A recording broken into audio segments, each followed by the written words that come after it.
नमस्कार साथियों, स्वागत है आप सभी का एकलव्य पीसीएस में।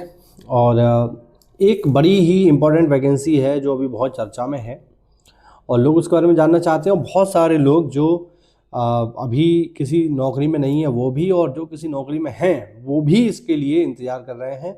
और वो इम्पोर्टेंट वैकेंसी है लोअर पीसीएस की।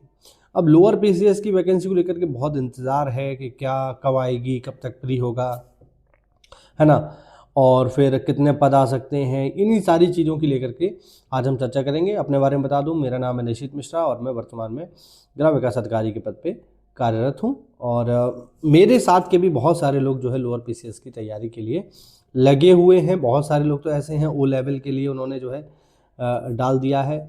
इसके अलावा बहुत सारे लोग ऐसे हैं जो बिल्कुल तैयारी में जुट गए हैं, है ना। तो ज़रा इसी के बारे में आज हम बातचीत करेंगे। चलिए देखते हैं।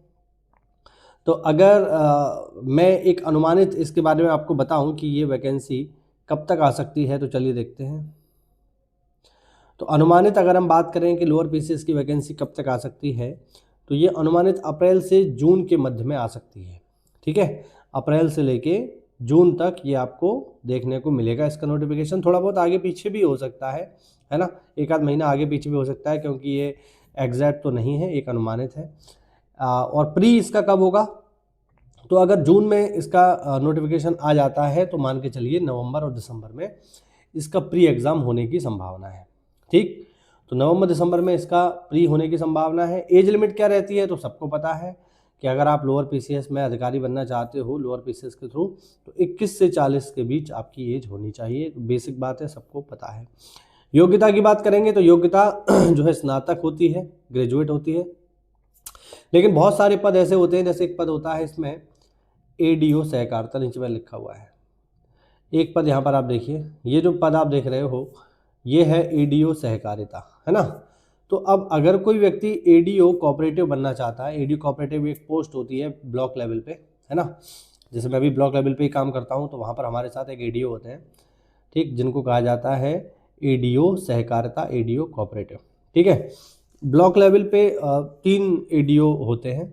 ठीक है, पहला होते हैं एडीओ पंचायत, इनकी भी पोस्ट सुनी जा रही है कि इस बार आ सकती हैं।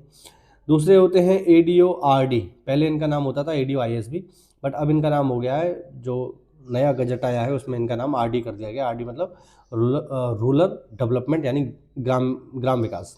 ठीक है, और तीसरे एडीओ ये वाले होते हैं। एक चीज़ मैं आपको और बता दूं, अगर आप मान लीजिए प्रमोशन के थ्रू एडीओ बनते हैं, जैसे मान लीजिए प्रमोशन के थ्रू आप एडीओ पंचायत बने, है ना, या प्रमोशन के थ्रू आप एडीओ सहकारिता बनते हैं, तो ऐसे में आपका ग्रेड पे केवल 2800 ही हो पाएगा, ये बात ध्यान रखना। लेकिन अगर आप डायरेक्ट एडीओ सहकारिता बनते हो डायरेक्टली, तो फिर आपका ग्रेड पे 4200 होगा। तो ये एक अलग चीज़ है जो आपको पता होनी चाहिए। और चूंकि ग्रेड पे में अंतर आ जाता है, तो सैलरी में भी 10-12 हज़ार का अंतर बहुत आसानी से देखने को मिलता है ना। तो ये आप ध्यान रखना। अब एडीओ सहकारिता की हम बात कर रहे थे कि एडीओ सहकारिता अगर कोई बनना चाहता है तो क्या योग्यता है, तो इसके लिए थोड़ा स्पेशल योग्यताएं रहती हैं। वैसे तो स्नातक तो है ही, लेकिन स्नातक में भी अगर कोई व्यक्ति एडीओ सहकारिता में जाना चाहता है तो उसके लिए वाणिज्य स्नातक होना चाहिए, यानी उसने क्या किया हो, उसने बीकॉम किया हो, तब वो इसमें भर पाएगा। लेकिन नॉर्मल अगर हम बात करें तो सामान्य रूप से जो योग्यता है वो क्या है, वो स्नातक है। केवल स्नातक होने से ही काम नहीं चलेगा कि स्नातक हो गए और बस आप फॉर्म भर पाओगे, नहीं। सबसे इम्पोर्टेंट है पैट। ठीक है, पैट जब तक 2026 का नहीं हो जाता और रिजल्ट नहीं आ जाता, तब तक 25 वाला ही काम करेगा। तो मुझे पूरा अनुमान है कि 2025 के पैट से ही ये वैकेंसी आएगी, और पैट इसमें अनिवार्य है।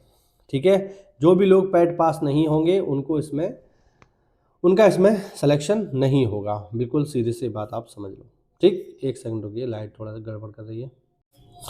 हाँ जी, तो पैट इसमें अनिवार्य है। अगर आपके पास पैट नहीं है तो फिर इसका कोई मतलब नहीं बनता, आप इस परीक्षा को दे ही नहीं पाएंगे। तो पैट पास होना बहुत ज़रूरी है। पैट को निकालता है तो हम सब लोग जानते हैं UPSSC निकालती है, और इसको यूपी के तो लोग भर ही सकते हैं, बाहर के लोग भी भर सकते हैं, क्योंकि उत्तर प्रदेश एक देश की तरह बिहेव करता है, यहाँ कोई भी आ सकता है। आप यूपी से हो, MP से हो, उत्तराखंड से हो, बिहार से हो, झारखंड से हो। मुझे याद है एक बार लेखपाल की वैकेंसी आई थी, तो उसमें अंडमान निकोबार से भी लोगों ने फॉर्म डाला था। तो आप भी डाल सकते हो, पूरे देश के लिए वैकेंसी खुली हुई है। ठीक है, अब इसमें जो है कौन कौन से पद जो है आने की संभावना है इस बार, वो भी हम देख लेते हैं कि कौन कौन से पद आने की संभावना है। तो पद में तो इसमें बहुत सारे आते हैं, और इस बार ऐसी सूचना मिल रही है कि 2000 से लेकर के करीब करीब 2200-2300 पद इसमें देखने को मिलेंगे। तो अच्छी खासी वैकेंसी इस बार आपको देखने को मिलेगी। लोअर पीसीएस में कौन कौन से पद आते हैं? तो देखिए, मार्केटिंग इंस्पेक्टर का पद आता है, बहुत बढ़िया पद होता है, हिंदी में बोलते हैं इसे विपणन निरीक्षक।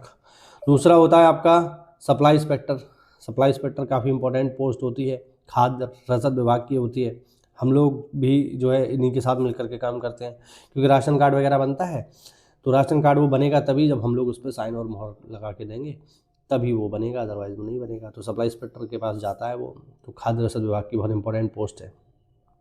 और बहुत सारे लोग जो मेरे डिपार्टमेंट के हैं जो इसके लिए तैयारी कर रहे हैं, वो है ईओ के लिए। याद रखना, बहुत इंपॉर्टेंट पोस्ट होती है ईओ। ईओ का मतलब होता है एग्जीक्यूटिव ऑफिसर, हिंदी में कहते हैं अधिशासी अधिकारी। देखो, जो काम हम गांव में रह के कर रहे हैं ना, वही काम ये नगर पंचायत में रह करके करता है। हम लोग की पोस्टिंग होती है ग्राम पंचायत पे, और इसकी पोस्टिंग है नगर पंचायत पे। ठीक है, यानी वो गांव जो शहर और गांव के बीच में आ गए, यानी संक्रमित हो गए, यानी गांव से बड़े हो चुके हैं, शहर से छोटे हो चुके हैं। तो ऐसे जो क्षेत्र होते हैं जिनकी आबादी 10,000 से ज़्यादा हो जाती है ना, तो फिर उनको हम घोषित, ऐसे गांव जिनकी आबादी 10,000 से प्लस हो जाती है, उनको हम घोषित कर देते हैं क्या? नगर पंचायत। तो नगर पंचायत का जो सबसे बड़ा अधिकारी होता है वो ईओ होता है, याद रखना। जैसे ग्राम पंचायत में हम है ग्राम विकास अधिकारी, वैसे ही नगर पंचायत में होता है ईओ, और बिल्कुल वैसे ही वर्क करता है जैसे हम लोग करते हैं, लेकिन पावर इसके पास ज़्यादा होती है क्योंकि लोग ज़्यादा होते हैं।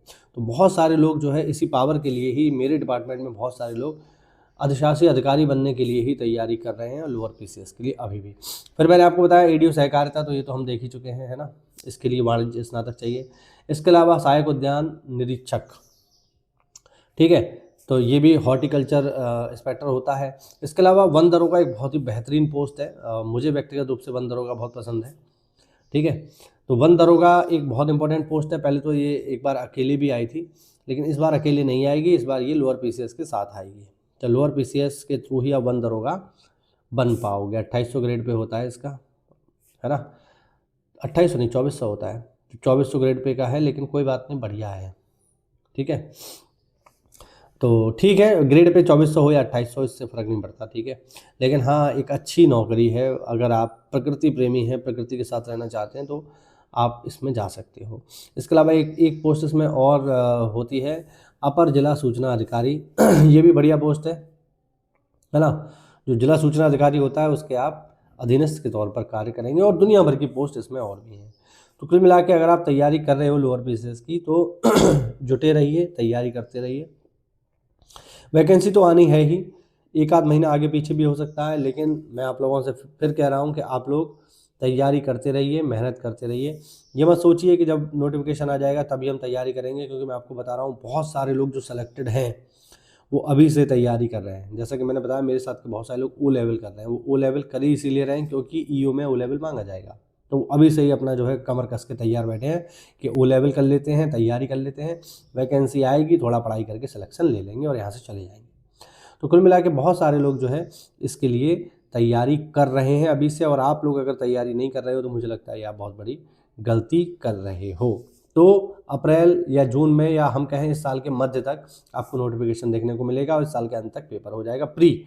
उसके बाद 2-3 महीने में आपका मार्च 27 की तरफ, अगर दिसंबर में प्री हो जाता है तो मार्च 27 तक आपका मेंस भी हो जाएगा। ठीक है, तो तैयारी करते रहिए, मेहनत करते रहिए। कोई भी डाउट हो कमेंट के माध्यम से पूछिए। मिलते हैं साथियों अगली क्लास में कुछ इन्फॉर्मेशन के साथ। तब तक के लिए जय हिंद, जय भारत, वंदे मातरम।